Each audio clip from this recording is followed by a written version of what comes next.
mon terme approche, plus je suis lourde et surtout, je suis certaine que je ne vais jamais accoucher et que ça va durer toute ma vie. Moi, j'ai trop mal. J'accouche, quoi. Je suis Brune Bottero et vous écoutez Dans la peau des parents, le podcast de Mustela qui part à la découverte de la parentalité.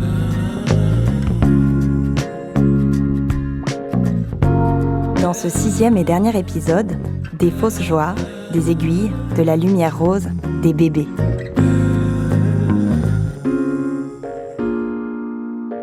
Laure est à 8 mois et demi de sa grossesse qui, sur le plan physique, se déroule à merveille.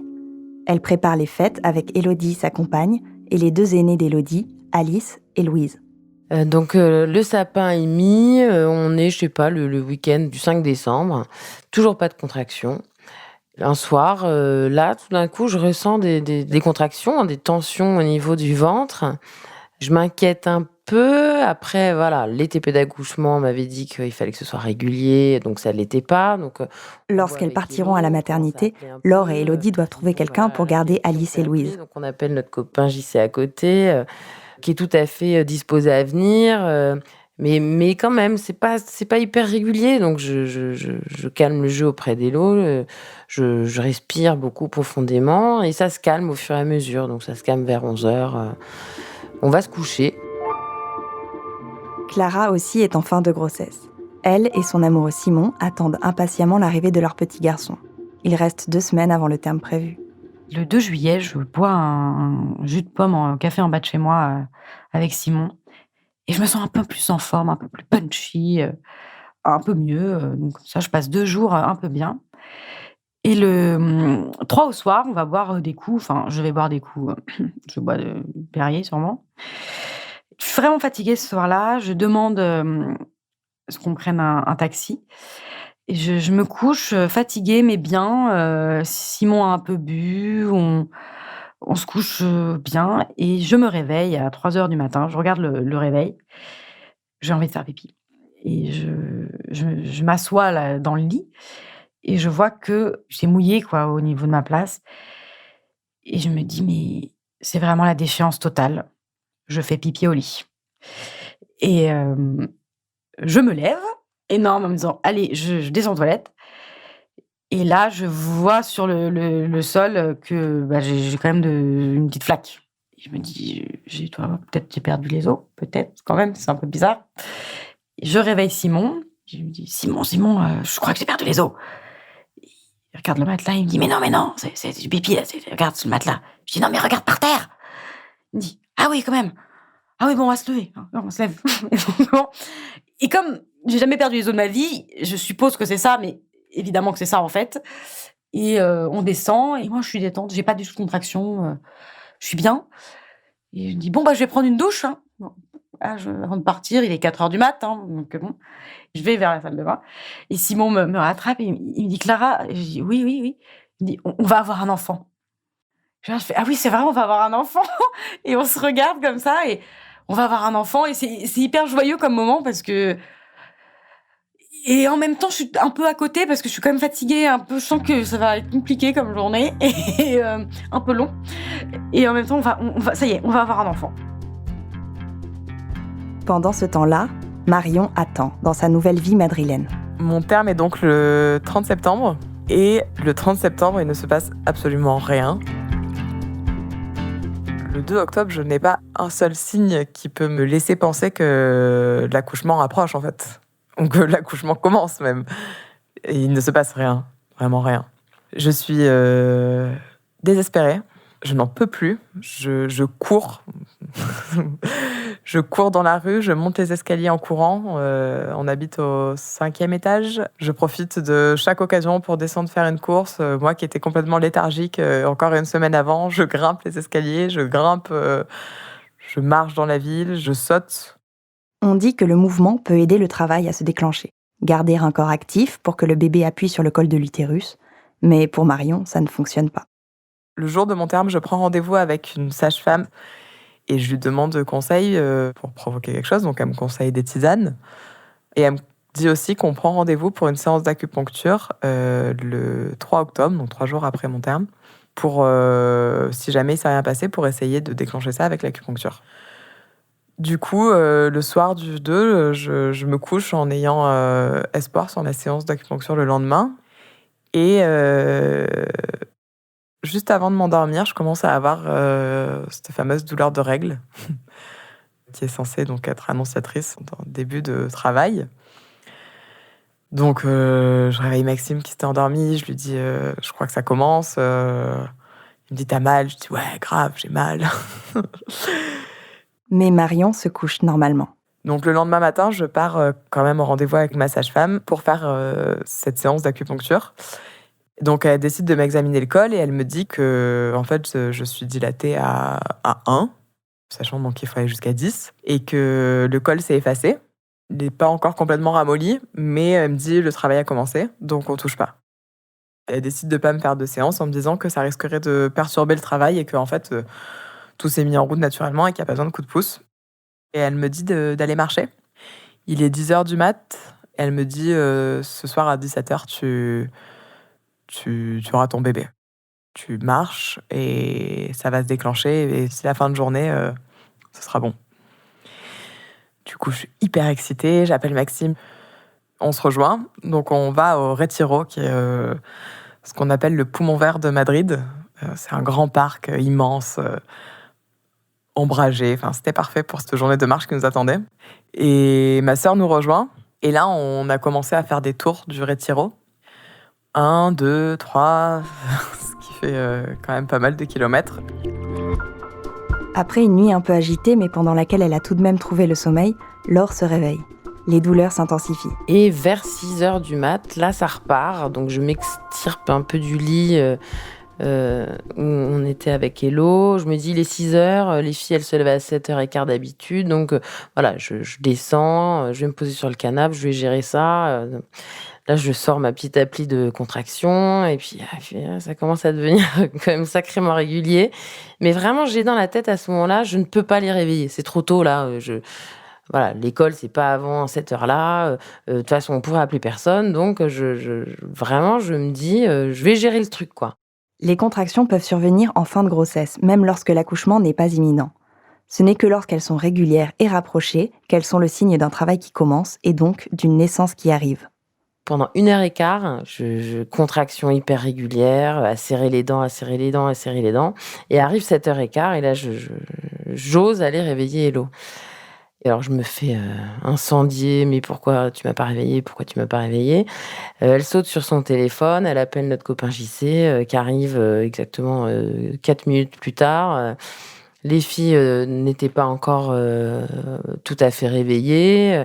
Donc, il s'est occupé de tout. Et là, on part à la maternité. Donc, Hello va chercher la voiture. Et là, c'est le quart d'heure le plus long de ma vie, je pense, à être allongée derrière, à attendre la contraction qui allait arriver, à essayer de me mettre dans toutes les positions possibles, imaginables, mais rien n'y faisait. Enfin, c'est... Tous les accouchements ne commencent pas, comme dans les films, par une perte des os. Mais pour Clara, c'est ainsi que débute le travail. Il est donc temps d'aller à l'hôpital. Et on arrive à l'hôpital vers 5h du matin, très conquérant et content. Et là, vraiment, je me suis dit, on va vivre minute par minute. Hein. Je suis même pas angoissée, juste on va voir. On va voir. Et je suis accompagnée aussi. Simon est là, je suis dans un hôpital avec des gens, c'est leur métier. A priori, ça va bien se passer. J'aurais rêvé de faire toute ma grossesse dans un hôpital avec des gens en permanence avec moi. Donc là, je suis exactement à l'endroit où j'aime bien être, c'est-à-dire entourée de gens qui sont au courant de ce qu'ils doivent faire. Donc, ça me va très bien. Pendant ce temps, Marion continue de marcher dans le parc du Retiro. Et à 17h, malgré des contractions qui s'intensifient, son bébé n'est absolument pas là. Avec Maxime, on décide de rentrer chez nous. Et puis on regarde une série. On regarde une série qui s'appelle Utopia. On regarde la première saison en entier. On attaque la deuxième. Les contractions à 23h sont de plus en plus régulières, de plus en plus fortes. Et alors qu'on regarde le dernier épisode de la saison 2, vers minuit, je dis à Maxime, bon, c'est maintenant. Là, ça faisait déjà 1 heure qu'on notait sur un post-it l'heure des contractions pour vérifier que c'était... on m'avait dit donc d'attendre d'avoir des contractions toutes les 4 ou 5 minutes. Là, c'était le cas. J'avais l'impression d'avoir super mal. Du coup, je pensais que c'était le moment. Donc je lui dis faut qu'on y aille maintenant. Il me répond bah, c'est bête, il reste qu'un épisode. Ça m'énerve, je dis mais enfin on s'en fout de l'épisode, quoi. C'est pas du tout le propos. En fait, lui, malgré le fait qu'il notait toutes mes contractions, il était quand même bien rentré dans la série. Et on décide de partir à la maternité, donc vers minuit.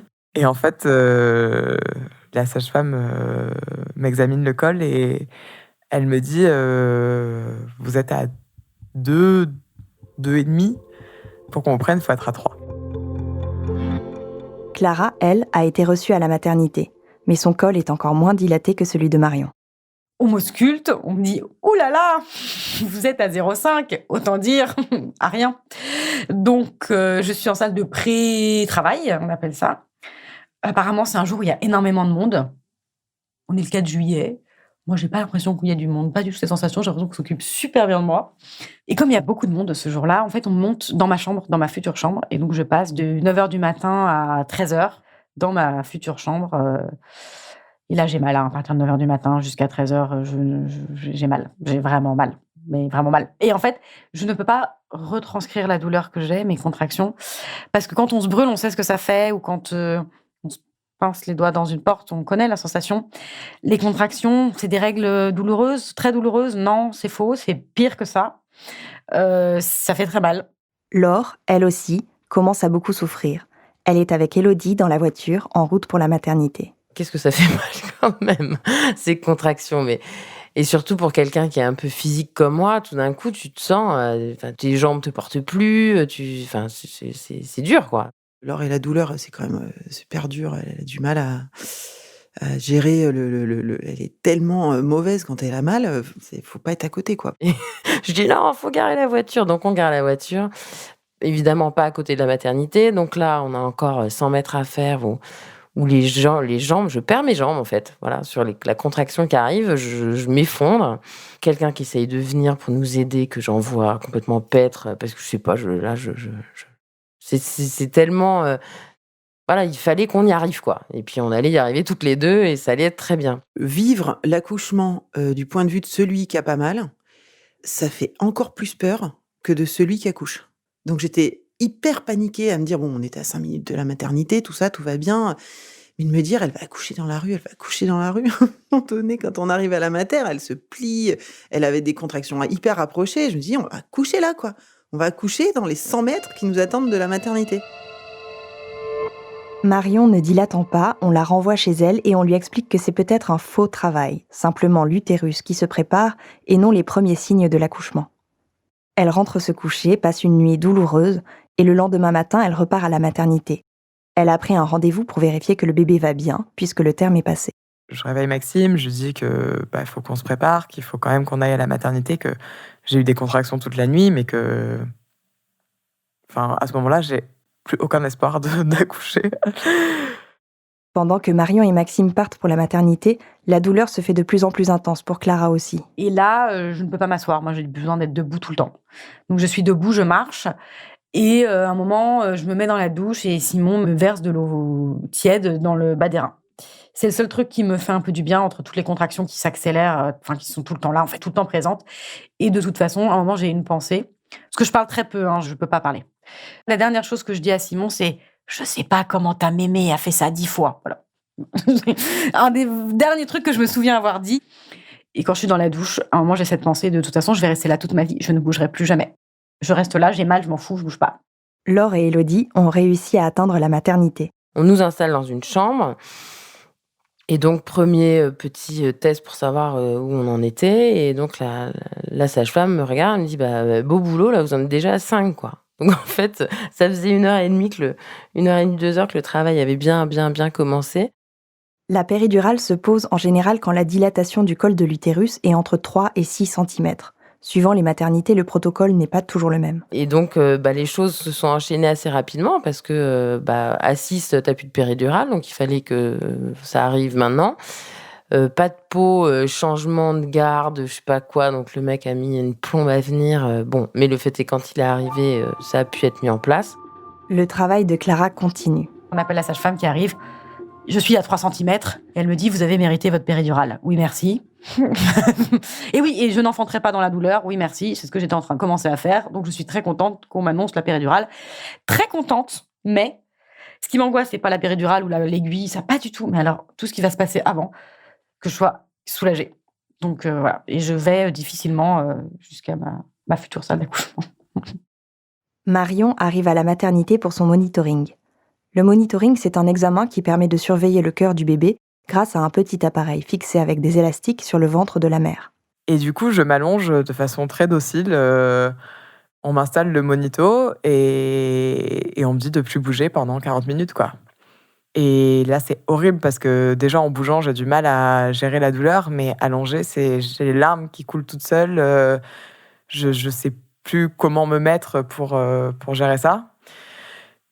Et Maxime, qui panique certainement, qui commence à faire des équations à 2-3 inconnus à côté de moi. Je lui dis, mais tu fais quoi? Et lui, il me dit, j'essaie de résoudre 3x plus 4y plus 2z qui font 40. Je dis, mais pourquoi? Il me dit, je sais pas. Du coup, on vit ces 40 minutes chacun à notre façon. Et à la fin du monito, la sage-femme voit mes contractions et effectivement l'intensité qu'elles ont et la régularité et me dit je vais quand même te sculpter parce que t'as des fortes contractions, quoi.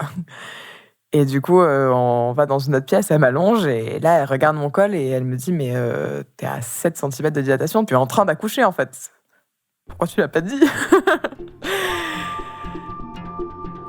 Du coup, là, je suis trop contente. On se serre très fort dans les bras avec Maxime. Elle est trop mignonne. Elle nous dit je suis peut-être une des dernières personnes qui vous voit avant que vous deveniez des parents pour tout le reste de votre vie. Enfin, c'est trop mignon. Pour Clara, c'est le moment tant attendu de la péridurale. Vraiment, un des meilleurs moments de ma vie. En fait, j'arrive, pour poser une péridurale, il faut être assise. Je n'arrive pas à être assise. J'ai trop mal à cause de mes contractions, sauf que je n'ai pas le choix. Et là, j'ai je sais plus si c'est une sage-femme, une aide-soignante, une infirmière qui me dit, bon, il va falloir que vous asseyez. Donc, vous vous asseyez. Je vais vous tenir les mains. On va être tête contre tête quand vous avez une contraction. Vous mettez la tête contre moi quand vous avez mal. Je vous tiens les mains. Quand vous n'avez pas de contraction, vous le dites, on va pouvoir vous poser la péridurale. On ne peut pas vous poser la péridurale pendant que vous avez une contraction. Donc, vous me dites, j'ai mal. Voilà. Donc, je commence, je dis, j'ai mal, j'ai une contraction, tête contre tête. Elle me tient, on se tient, elle me tient, quoi. Genre, elle me soutient comme jamais on m'a soutenue, je l'aime tellement. Et je dis, là, j'ai pas de contraction. OK, on pose la péridurale. Et alors là, moi, j'ai pas vu la taille de l'aiguille, tout ça. Je sais que c'est grand, hein, je sais, mais je sens une grosse pression dans mon dos. C'est pas agréable, mais comparé à une contraction, une partie de plaisir. Hein. J'exagère, mais on me pose la péridurale. Et 5 minutes plus tard, je sens les premiers effets et je sens que j'ai moins mal. Laure, elle aussi, sent enfin les effets apaisants de la péridurale. Et là, à ce moment-là, péridurale, un grand souvenir, parce que c'est un doux mélange de cette belle chambre, cette douleur qui s'efface, et en même temps, t'es un peu shooté, quoi. T'es un peu shooté, tu planes à moitié. Belle chambre qui donnait sur un lever de soleil rose, et Hilo à côté de moi. Enfin, tout d'un coup, là, t'as l'impression de pouvoir te poser et de planer un peu et voilà. Bon, la meuf qui a rien suivi, moi je croyais qu'elle voulait accoucher sans péridurale. Au final, elle me dit ah, ça va pas, j'ai une péridurale. Bon, d'accord, une péridurale. Et là, péridurale posée, installée dans la salle, des sages-femmes extraordinaires. Et là, tout se détend. Et là, le souvenir que j'ai, c'est ce soleil qui rentre dans cette salle d'accouchement, Laure qui est détendue, les nanas qui rentrent, ouais, on va y aller, tranquillou, c'est super, tout va bien. Et donc là, je rentre en salle de dilatation.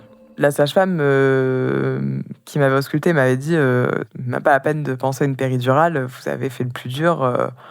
Là, maintenant, c'est une question de minutes, voire d'heures, maximum 3 heures, quoi. Sauf qu'à ce moment, il est 13h.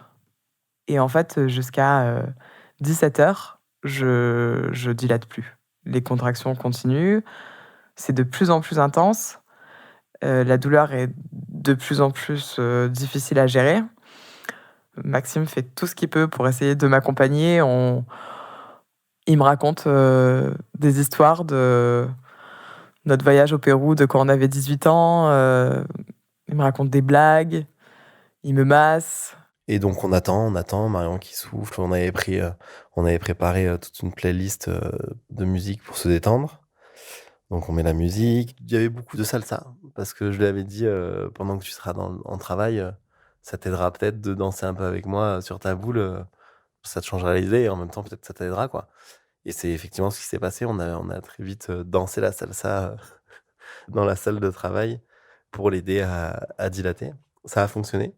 Et c'était marrant parce que les infirmières et les gynécos, pour le coup, aimaient ces moments-là, quoi. Nous accompagnaient là-dedans. Et trouvaient ça super mignon qu'on soit dans cette dynamique.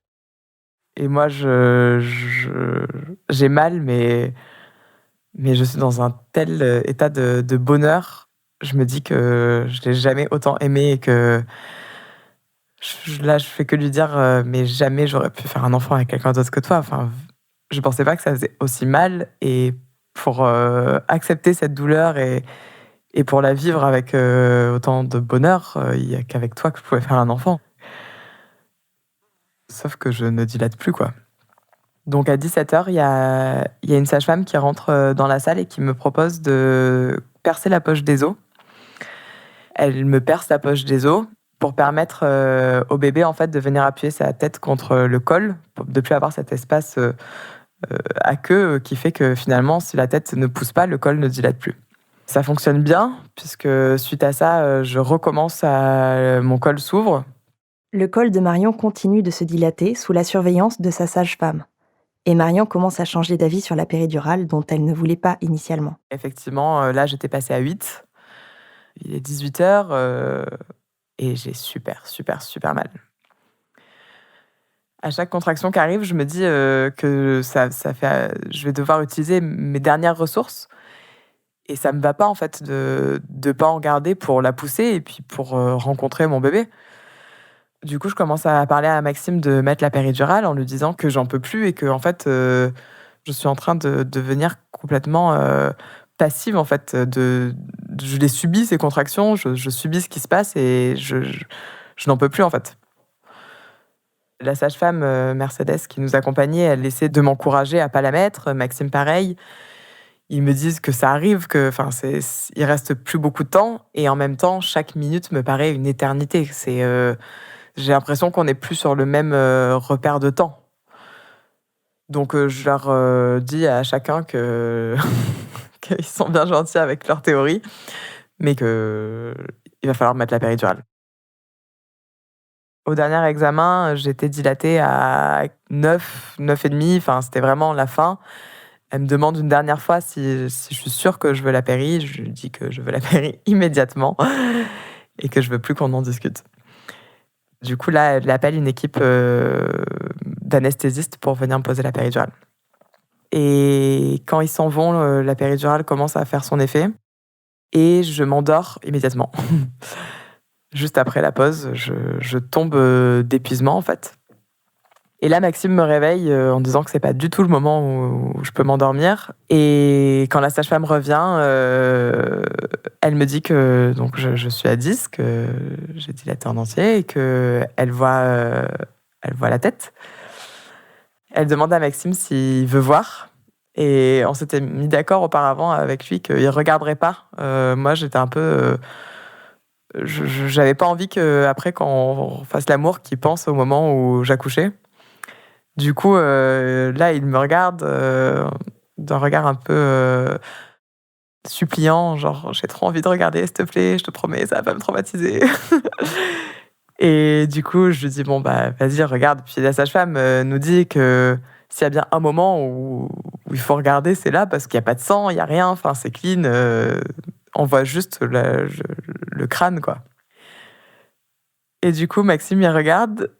Et il me regarde et là, il a les yeux pleins de larmes et il me dit « J'ai vu ses cheveux !»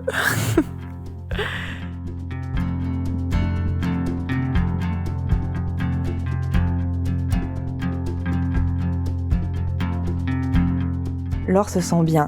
Élodie est auprès d'elle.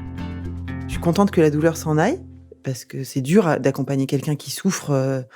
Mais là, je suis soulagée et je suis tellement ravie de tout ce qui va... Enfin, je sais ce qui va se passer, je l'appréhende pas. Après, je suis pas jalouse, mais je le vis juste à côté d'elle. Cet accouchement, on est vraiment ensemble. Mais ce changement de point de vue est vraiment déroutant, vraiment. Clara, elle, doit encore attendre. Comme elle souffre de bradycardie, son cœur, qui bat déjà trop lentement en temps normal, nécessite une surveillance particulière. Elle a eu une poussée de fièvre.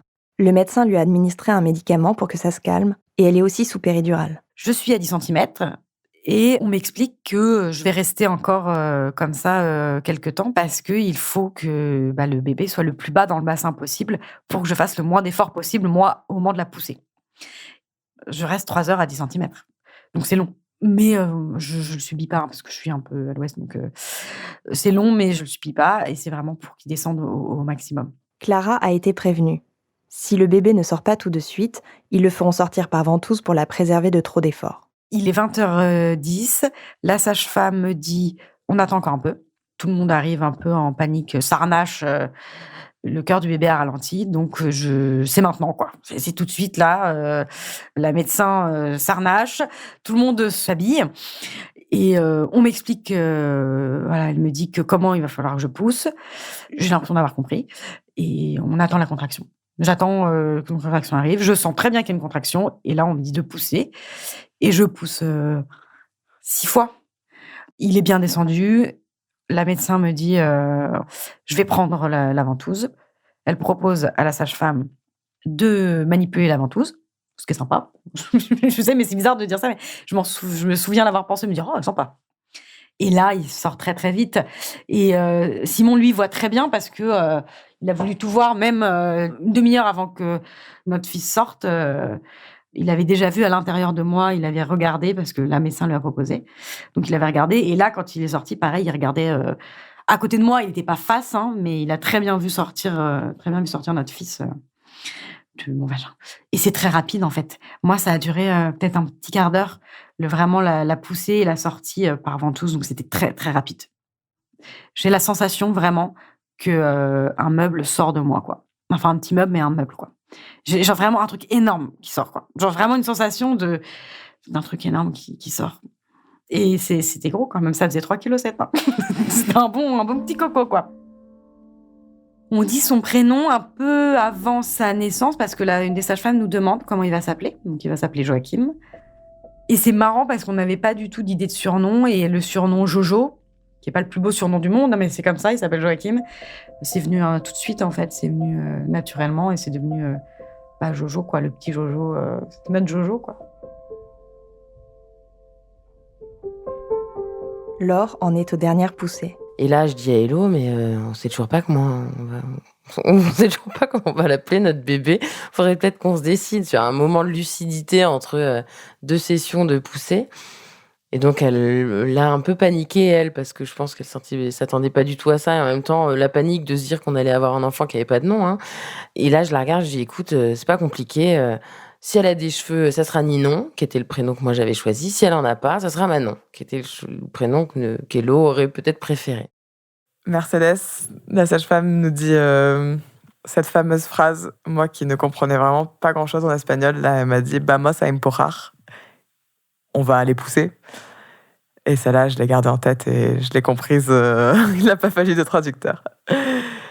Et donc, elles l'ont expliqué comment il faut qu'elle respire. Donc, sopla, sopla, sopla, souffle, souffle, tranquillement, sans t'exciter et en gardant une bonne respiration. Jusqu'au moment où là, elles ont commencé à dire empuja, pousse, pousse, empuja, empuja, pousse, pousse. Et là, je pousse plusieurs fois et elle me dit que c'est pas suffisant, qu'il faut que je pousse plus fort. Du coup, je pousse plus fort et la tête sort. Donc, elle me dit qu'il reste que les épaules. Je repousse et quand elle me dit que les épaules sont passées et que les bras sont sortis, elle me demande si je veux me lever et la prendre dans mes bras. Et du coup, je me suis levée je me suis assise et elle me tendait les bras et du coup, je l'ai prise. Et j'ai fini de la faire sortir et je l'ai mise sur moi. Et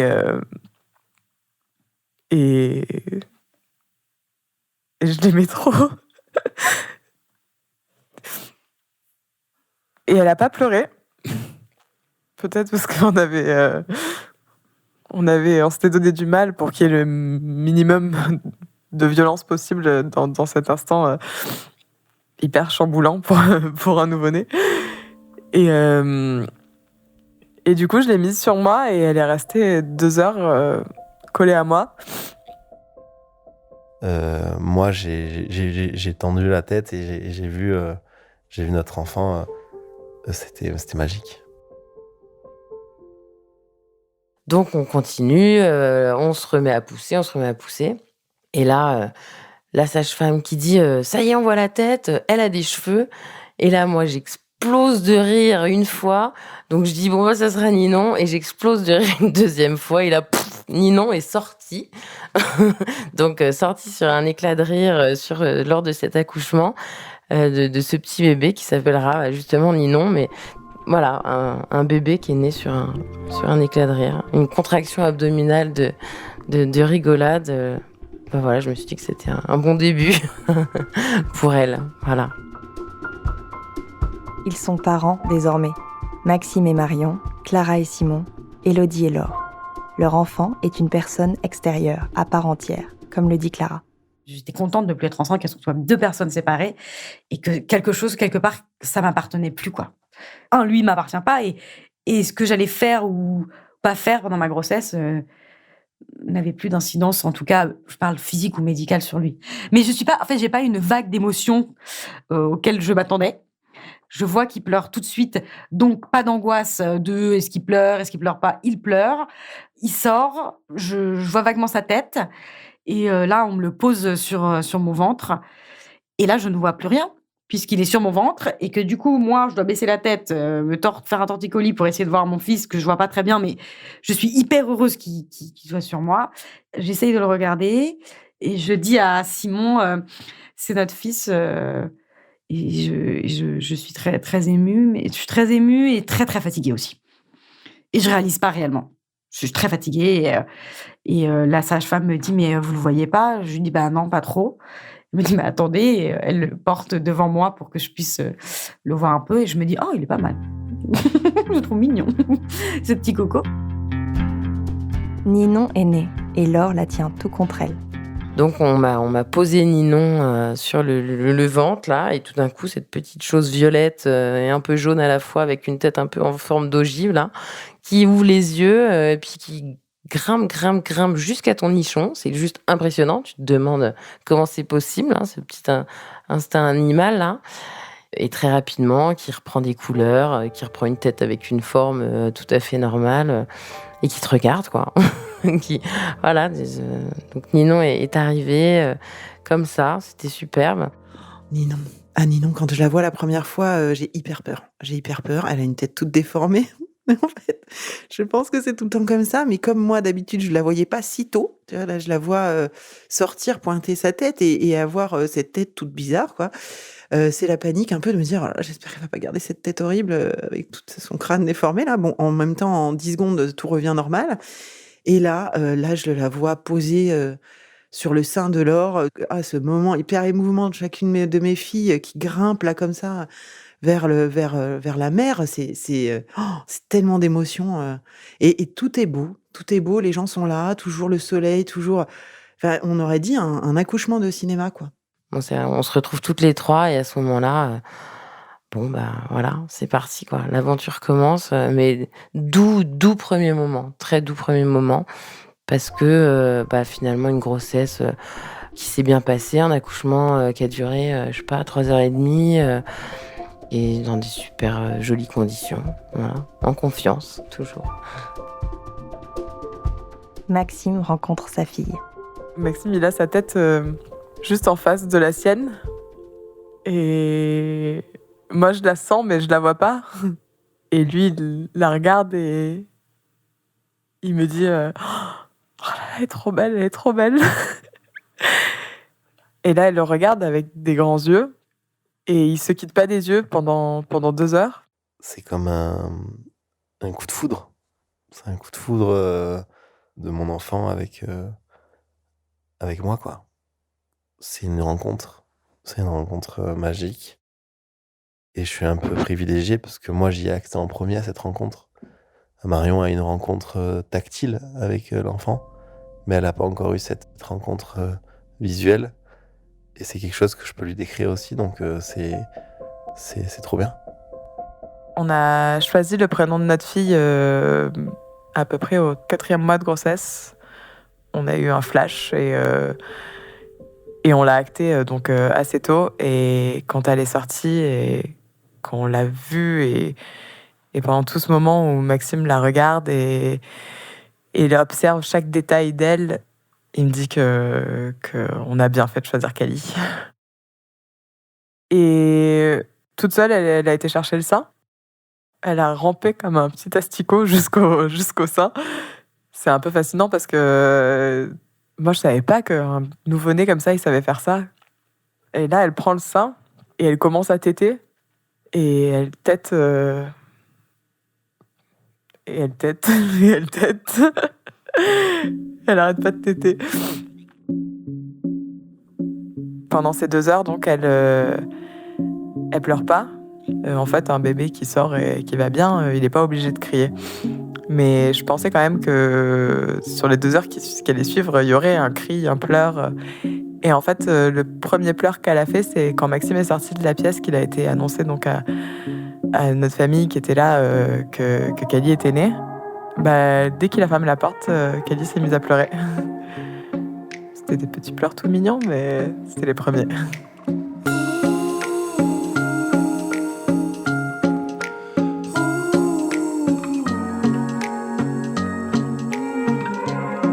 Vous venez d'écouter le dernier épisode de la première saison de Dans la peau des parents. Kali, Joachim et Ninon sont nés. Et avec eux, leurs parents. Marion et Maxime, Clara et Simon, et Laure et Élodie.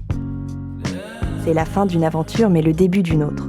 De nouvelles questions, de nouveaux ajustements. Comment devenir parent ? Comment faire de la place dans sa vie pour une nouvelle personne ? Car si la grossesse est le lieu de nombreux enjeux cruciaux, elle ne marque que le début d'un parcours passionnant, celui de la parentalité. Je suis Brune Bottero et Dans la peau des parents est un podcast de Mustela, produit par Louis Créative, réalisé par Anna Bui et mixé par Tristan Mazir.